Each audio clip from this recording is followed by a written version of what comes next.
แต่เหตุអ្វីបានជាអ៊ីស្រាអែលនិងអាមេរិកតែងតែតានតឹងជាមួយអ៊ីរ៉ង់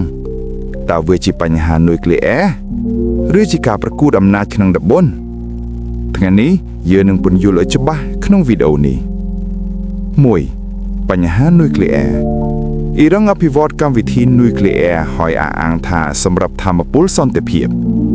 ប៉ុន្តែអ៊ីស្រាអែលនិងអាមេរិកព្រួយបារម្ភថាវាអាចបំលែងទៅជាអាវុធនុយក្លេអ៊ែរសម្រាប់អ៊ីស្រាអែលវាជាការគំរាមកំហែងដ៏ធ្ងន់ធ្ងរ 2. ក្រុមប្រយុទ្ធអ៊ីរ៉ង់គាំទ្រក្រុមដូចជា Hezbollah និង Hamas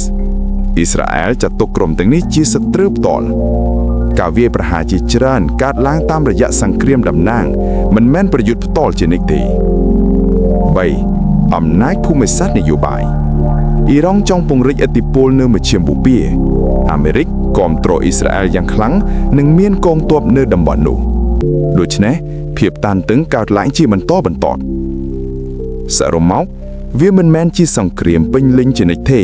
ប៉ុន្តែជាការប៉ះទង្គិចនយោបាយនិងយោធាដែលអាចធ្វើឲ្យតំបន់មិនស្ថិរភាពសំណួរធំគឺតើវាអាចផ្ទុះជាសង្គ្រាមធំទេ